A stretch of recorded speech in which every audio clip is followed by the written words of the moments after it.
پر وہ چلہ اور تھے، یہ چلہ اور، ٹھیک ہے جی، اس لیے کہ وہاں پہ تو کتاب اللہ سکھائی جا رہی ہے، یہاں علماء کی کتابیں سکھائی جاتی ہیں۔ تو حضرت موسیٰ علیہ السلام کے ساتھ جو وقت مقررہ طے ہوا تھا نا، حضرت موسیٰ علیہ السلام ظاہر ہے اللہ کے ساتھ اپائنٹمنٹ ہو، وہ تو ایک ایک لمحہ ان کا کس درد میں اور کرب میں گزرا ہوگا، تو موسیٰ علیہ السلام وقت سے پہلے ہی چلے گئے وہاں پہ کوہ طور پہ۔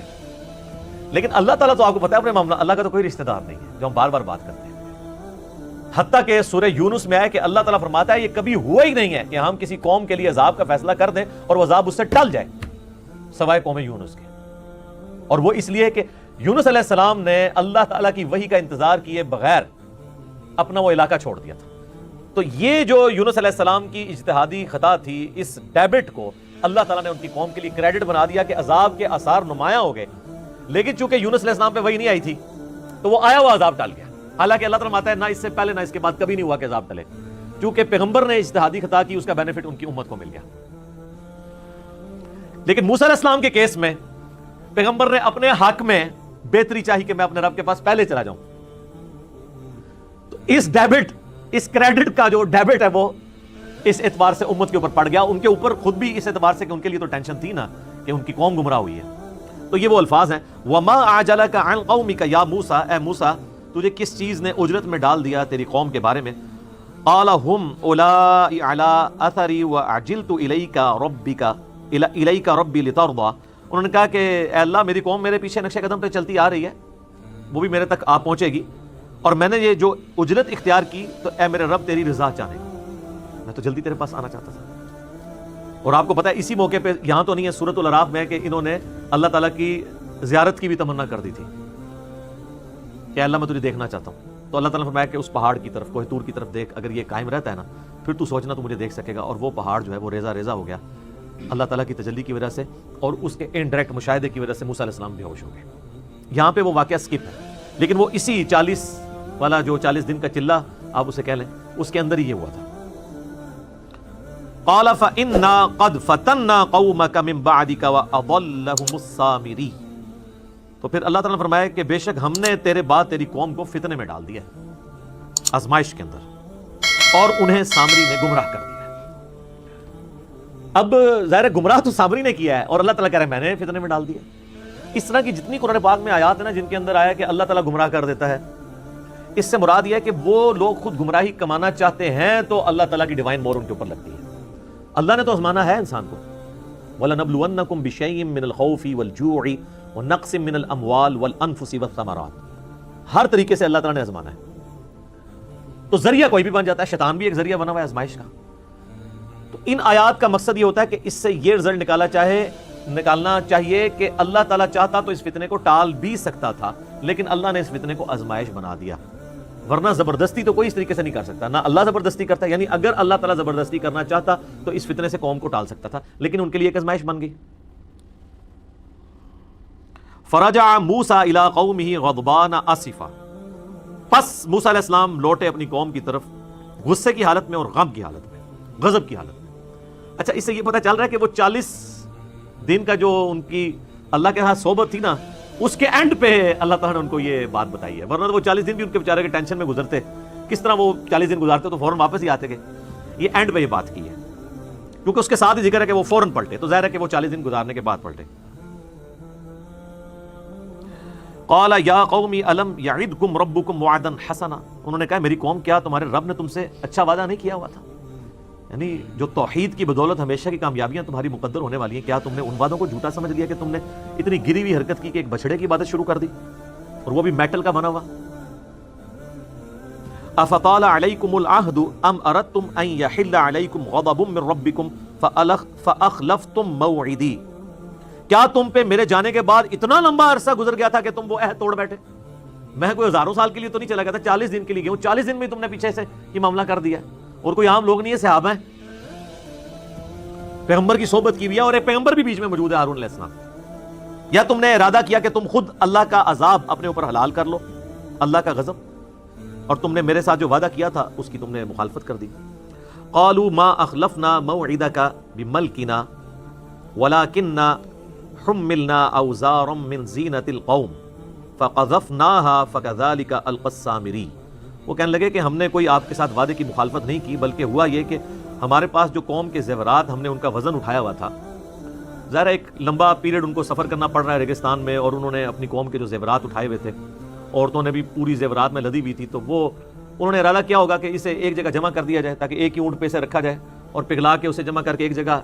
کمبائنڈ فارم میں آ جائے، اور بعد میں جس کا جتنا سونا اور چاندی ہے اتنا اسے توڑ کے دے دیا جائے گا۔ تو انہوں نے کہا ہم نے یہ جمع کیا اور وہ سامری کے پاس ڈال دیا، تو اس نے سامری نے پھر کام ڈال دیا اس کے ساتھ، اس نے آگ میں اسے ڈالا، فأخرج لهم عجلا جسدا له خوار فقالوا هذا إلهكم وإله موسى فنسي والعیاذ باللہ تعالی۔ اس نے جو ہے وہ آگ میں ڈالا اور اس میں سے ایک چھوٹا سا میٹل کا بچڑا بنا کے، جس طرح گائے کا بچہ ہے وہ نکالا، جس میں سے آواز بھی نکلتی تھی، یعنی یہ بیسیکلی تو پیچھے سے یہ بھی مصر کا رہنے والا تھا، اور جس طرح بانسری ہے آپ کو پتہ ہے کھوکھلی ہوتی ہے، اس میں ذرا سی ہوا چلے تو آواز نکل جاتی ہے، وہ آپ آواز خود منہ سے نکال رہے ہوتے ہیں، تو اگر تیز ہوا چلے اور اس طرح کا اس کا ڈیزائننگ کی جائے تو اس میں سے بھی آواز نکلتی تھی، باتیں نہیں کرتا تھا وہ،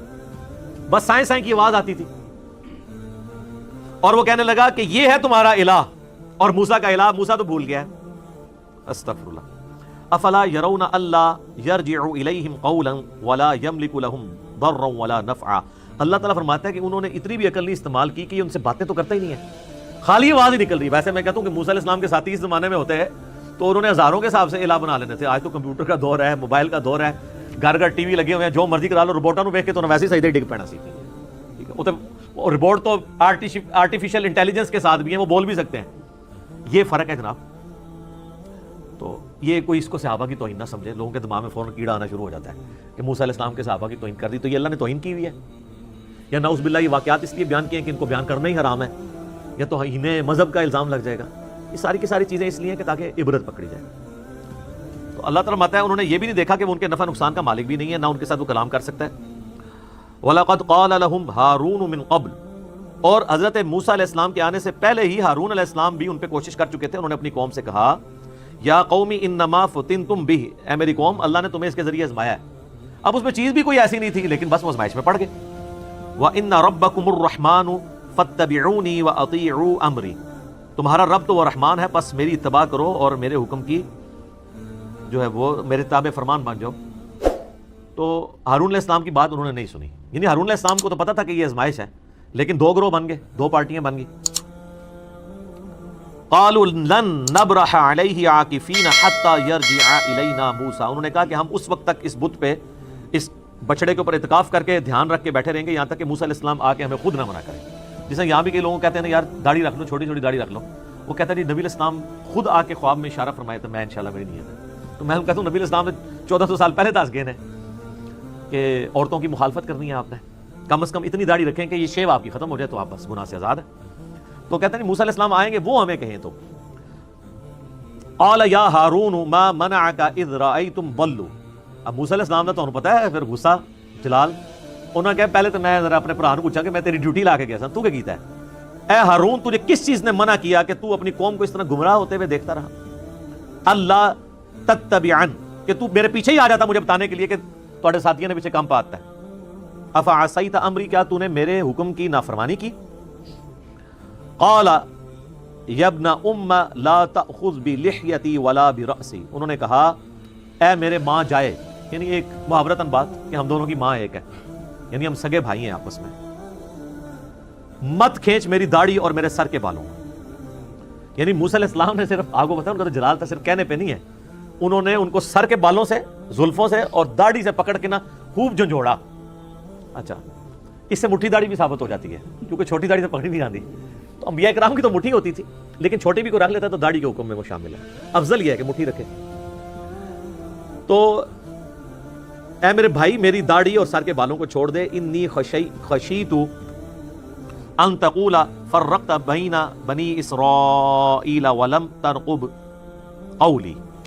انہوں نے کہا کہ مجھے یہ ڈر ہوا کہ تو مجھے یہ نہ کہہ دے کہ تو نے جو ہے وہ میرے جانے کے بعد بنی اسرائیل میں تفرقہ بازی ڈال دی ہے، اور میرے جو تمہارے ذمہ میں ڈیوٹی کر کے گیا تھا تم نے وہ ڈیوٹی نہیں پوری کی۔ ان کو یہ بھی خطرہ تھا کہ میں اگر نکل جاتا ہوں پیچھے حالات مزید نہ خراب ہو جائیں، تو میری موجودگی سے کم از کم میرے حامی جو ہیں وہ تو ایٹ لیسٹ اس کام سے رکے رہیں گے نا۔ تو موسیٰ علیہ السلام یہ اجتہاد کر رہے تھے کہ تمہیں مجھے آگے بتانا چاہیے تھا، ان کا اجتہاد یہ تھا کہ میں نکل جاتا آپ کو بتاتا اور پیچھے سے کام خراب ہو جاتا تو آپ نے پھر مجھے کہنا تھا کہ تو ادھر سے نکل کیوں آیا، تو ہوتے ہی رہنا سی، میں آ ہی جانا سی، میں 40 دن واسطے گیا تھا۔ تو اچھا اس سے یہ بات پتہ چلی کہ اجتہادی معاملات میں پیغمبروں میں بھی اختلاف ہو سکتا ہے، یہ اجتہاد ہوتا ہے جس میں آپ دو رائے رکھ سکتے ہیں۔ قال فما خطبک یا سامری، اب موسیٰ علیہ السلام جو ہے نا اصل مجرم کی طرف ہوئے کہ ہاں بھی سامری تو سنا بھائی، تو ایک کام پایا۔ قال بصرت بما لم يبصروا به فقبضت قبضة من اثر الرسول، وہ کہنے لگا کہ میں نے ایک ایسا منظر دیکھ لیا تھا جو باقی لوگوں نے نہیں دیکھا، کہ میں نے جو رسول فرشتہ یا موسیٰ علیہ السلام خود ہی جا رہے تھے، شاید جبرائیل علیہ السلام ساتھ ہوں، یعنی یہ اس کی سٹوری ہے۔ اس پہ بھی اب علماء کا اختلاف ہے، کئی علماء کا موقف یہ ہے کہ یہ اس نے ایک فرضی سٹوری بتائی ہے اپنے اس کو چھپانے کے لیے، کیونکہ جو آواز نکل رہی تھی وہ تو ہوا سے نکل جاتی ہے، یہ نہیں ہے کہ اس سے کچھ ہوا۔ بعض کہتے ہیں نہیں فزیکلی ہو سکتا ہے کہ اللہ تعالیٰ نے اس قوم کو فتنے میں ڈالنا تھا، تو جبرائیل علیہ السلام کے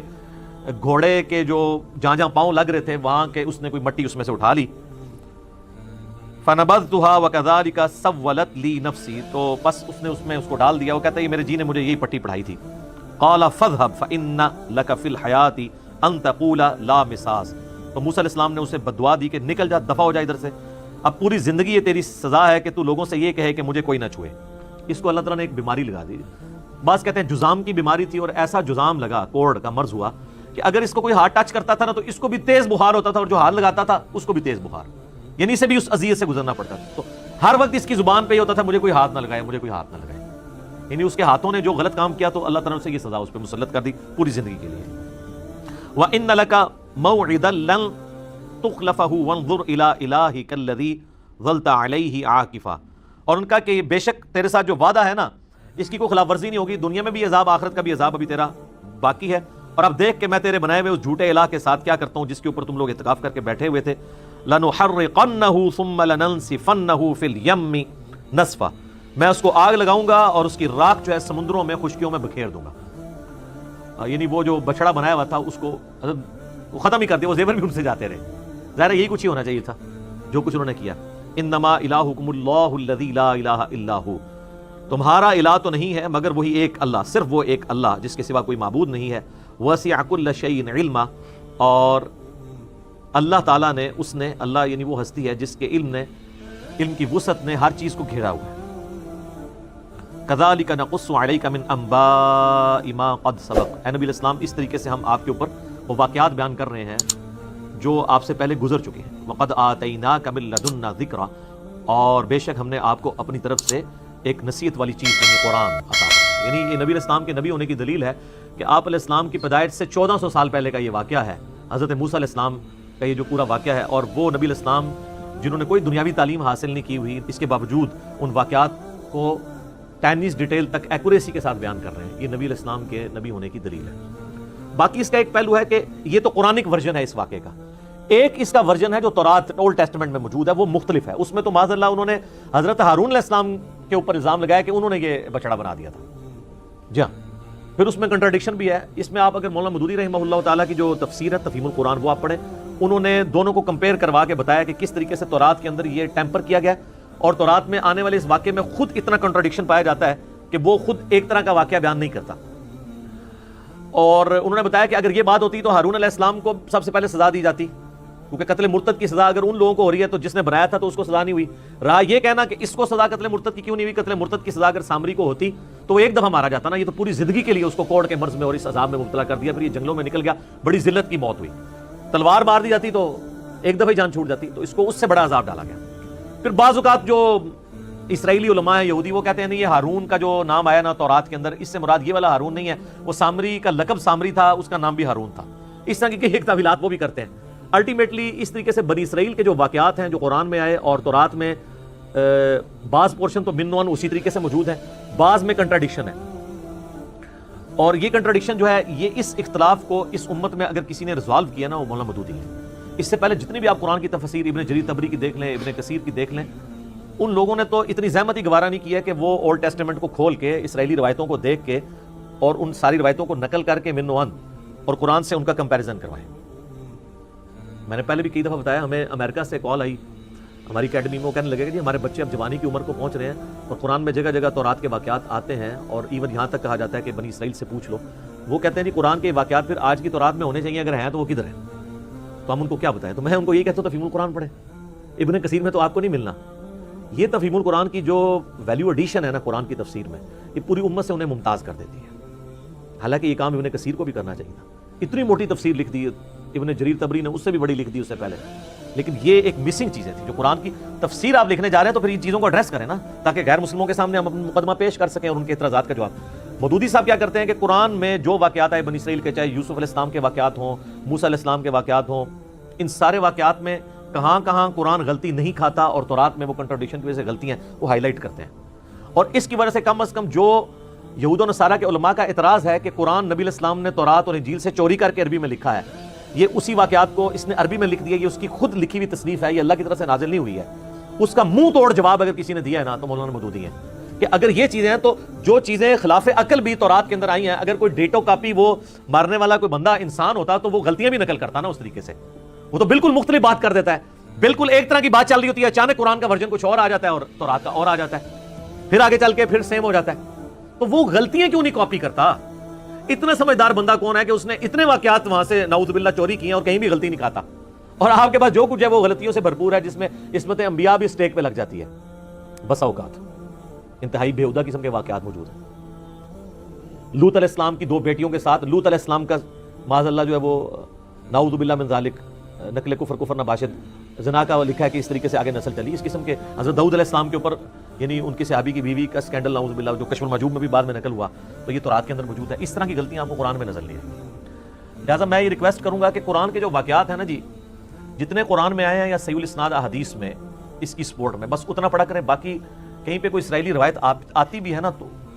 اب ابن کثیر نے بھی کئی ایک اسرائیلی روایات اس کے تحت نقل کی ہیں، بلعام بن باورا کے بارے میں میرا کلپ پر بےہودہ واقعات آتے ہیں جن کی کوئی اصل نہیں ہے، وہ کوئی تفسیر کر کے کوئی خدمت نہیں ہے، بہتر ہے کہ ان کو سکپ کیا جائے۔ قرآن کی وہ تفسیر نہیں ہے،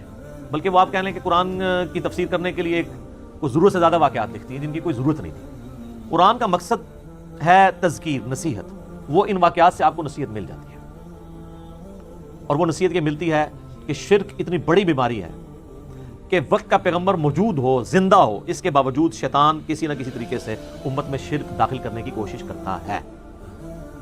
تو اس امت کو بھی محتاط رہنا چاہیے۔ ادھر کہانی کرائیے شرک ختم ہو گیا، وہ تو میں نے پورا ان کا پوسٹ مارٹم کیا ہے، یوٹیوب پہ ایک میرا کلپ ہے وسیلے کے نام پر دھوکہ، اس کے اینڈ پہ میں نے اس ٹاپک کو بھی ایڈریس کیا، اس سے پہلے بھی آپ یوٹیوب پہ ویسے لکھیں نا کیا شرک اس امت میں ختم ہو چکا ہے تو کئی کلپ میرے کھل جائیں گے۔ اس کانٹیکسٹ میں بڑی ناانصافی اگر میں وہ حدیث بیان نہ کروں جو صحیح بخاری اور صحیح مسلم دونوں میں موجود ہے، نبی علیہ السلام نے فرمایا تم بھی اگلے لوگوں کے نقش قدم پر چل پڑو گے، قدم با قدم، بالشت بر بالشت، حتیٰ کہ اگلے لوگوں میں سے کوئی گوہ کے سوراخ میں داخل ہوا تو تم بھی یہی کام کرو گے۔ صحابہ کرام نے پوچھا یہ اگلے لوگوں سے مراد کیا یہود و نصارہ ہیں؟ آپ نے فرمایا اگر وہ مراد نہیں تو کون سے لوگ مراد ہیں؟ مراد یہ کہ یہود و نصارہ کی خرابیاں جو تھیں وہ اس امت میں بھی آئیں گی۔ ظاہر بیسک ہیومن انسٹنکٹ تو وہی ہے، اس وقت بھی سیکس پوٹنٹ جذبہ تھا، آج بھی، اس وقت بھی دنیا کی حکمرانی ایک انسان کی بہت بڑی ول ہوتی تھی، آج بھی ہے۔ اسی لیے دیکھیں الہامی کتابیں کبھی پرانی نہیں ہوتی ہیں، کیونکہ الہامی کتابیں انسانی نفسیات کے ساتھ ڈیل کرتی ہیں، انسانی نفسیات کبھی پرانی نہیں ہوگی، ٹیکنالوجی پرانی ہو سکتی ہے، انسانی نفسیات تو وہی ہے۔ ماں باپ کا رشتہ آج سے 10,000 سال پہلے بھی تھا، اب بھی ہے، میاں بیوی کا رشتہ آج سے 10,000 سال بھی تھا پہلے، آج بھی ہے، حکمرانی کی لالچ اور تڑپ آج سے 10,000 سال پہلے بھی تھی، آج بھی موجود ہے، سیکس، شہوات، یہ جو فتنہ ہے یہ آج سے 10,000 سال پہلے بھی انسان میں تھا، آج بھی ہے، آئندہ بھی رہے گا۔ الہامی کتابیں کبھی پرانی نہیں ہوتی ہیں، اس لیے ان کو چینج کرنے کی ضرورت نہیں پڑتی، یہ انسانی نفسیات کے ساتھ ڈیل کرتی ہیں۔ تو نبی علیہ السلام فرمایا میری امت بھی وہی کام کرے گی۔ اس میں بعض لوگوں نے دھوکہ دیا کہ اس سے مراد یہود و نصارہ کا فیشن ہے، تو میں نے بتایا کہ جامعہ ترمذی میں اس کا شان ارشاد اور وہ موقع موجود ہے جب آپ نے یہ فرمایا تھا۔ جامعہ ترمذی میں حدیث ہے غزوہ حنین کے موقع پر، نبی علیہ السلام کی وفات سے 2-2.5 سال پہلے، فتح مکہ کے بعد 8 ہجری میں یہ ہوئی ہے غزوہ حنین، اسی سال ہوئی ہے۔ صحابہ کرام جب غزوہ حنین کے لیے جا رہے تھے تو راستے میں ایک درخت آیا جسے ذات انواد کہا جاتا تھا۔ مشرکین عرب جنگوں میں فتح پانے کے لیے اپنا اسلحہ برکت کے لیے وہاں لٹکاتے تھے، جس طرح آج درباروں کے اوپر آپ لوگ بھی جا کے ٹاکیاں لٹکاتے ہیں، سیم وہی انالوجی۔ تو صحابہ نے کہا یا رسول اللہ آپ ہمارے لیے بھی کوئی اس طرح کا درخت مقرر کر دیں، برکت ہم اس سے حاصل کریں۔ آپ نے کہا سبحان اللہ، یہ جب نبی علیہ السلام اس طرح کے موقع فرماتے تھے یہ آپ کے جلال کا اظہار، تو اللہ پاک ہے، کیا شرکیہ بات ہے، یہ محذوف ہے، سبحان اللہ عما یشرکون، یہ بریکٹ میں۔ آج تو تم نے وہی بات کر دی جو موسیٰ علیہ السلام کے ماننے والوں نے کی تھی، کہ جب وہ ایک جگہ سے گزرے اور انہوں نے دیکھا کہ کچھ لوگ بتوں پہ اعتکاف کیے ہوئے بیٹھے ہیں، انہوں نے کہا اے موسیٰ آپ ہمارے لیے بھی ایک بت مقرر کر دیں اللہ کا، اس کے اوپر ہم دھیان کر کے بیٹھ جائیں۔ تو حضرت موسیٰ علیہ السلام نے کہا تھا اللہ اس جاہل قوم سے میں تیری پناہ میں آتا ہوں، سورۃ الاعراف آیت نمبر 138۔ اچھا حضرت موسیٰ نے اسی وقت بھانپ لیا تھا یہ جاہل قوم ہے۔ یہ جو اعتکاف والا جو واقعہ ہوا تھا نا کہ انہوں نے ریکویسٹ کی تھی، یہ ان کے بچڑے کو خدا بنانے سے پہلے ہو چکا ہوا تھا واقعہ۔ اس کے بعد جب انہوں نے دال لگا انہوں نے کام پا ہی لیا سامری کے ذریعے۔ تو نبی علیہ السلام نے اس موقع پہ جامعہ ترمذی میں آتا ہے کہ فرمایا کہ تم بھی اگلے لوگوں کے پیچھے چل پڑو گے، یعنی جو شرکیہ عقائد اور مشرکانہ رسومات اگلی قوموں میں تھی اس قوم میں بھی آئیں گی اس امت میں۔ تو سر دیکھ لیں کوئی ایک بات بتائیں جو اگلی قوموں میں تھی اور یہاں پہ موجود نہیں ہے، کوئی ایک چیز بتائیں۔ اگر وہ بتوں کے آگے جھکتے تھے تو آپ کے لوگ بھی قبروں میں جا کے سجدے کر رہے ہیں۔ فزیکلی وہ بت نہیں بنایا لیکن کسی اور فارم میں تو بنا ہی لیا، اور ان مزاروں پہ رکھے ہوئے پتھروں کو چاٹتے ہیں۔ اور تو اور آپ کے پرائم منسٹر صاحب کتنے پڑھے لکھے بندے ہیں، وہ فرید الدین گنج شکر کے مزار کے اوپر جا کے ان کی وائف نے انہیں گرا دیا، ایک پڑھے لکھے بندے کو جس نے اسلامک ہسٹری کے اوپر کتاب لکھی ہوئی ہے، جو ہمیں جو ہے وہ لیکچرز کے اندر جو ہے وہ جنگ یرموک اور قادسیہ، رومنز اور پرشین امپائر کی جنگوں کے حوالے دیتے ہیں۔ اور کہاں پہ اس میں میری ویڈیو آ گئی تھی۔ تو یہ نیچے تک چیزیں ٹریول کرتی ہیں۔ پھر تو اس واقعے سے آپ نے یہ عبرت حاصل کرنی تھی کہ شرک اتنی خطرناک چیز ہے کہ وہ کسی بھی وقت داخل ہو سکتی ہے، حتیٰ کہ وقت کا پیغمبر بھی موجود ہونا تب بھی یہ داخل ہو سکتی ہے۔ تو سر آج تو پیغمبر موجود نہیں ہے، تو آج بھی داخل ہوگی اور ہوئی بھی نظر بھی آتی ہے۔ اذانیں شروع ہو چکی ہیں، بقیہ کے سوالات انشاءاللہ تعالی اذان کے وقفے کے بعد انشاءاللہ۔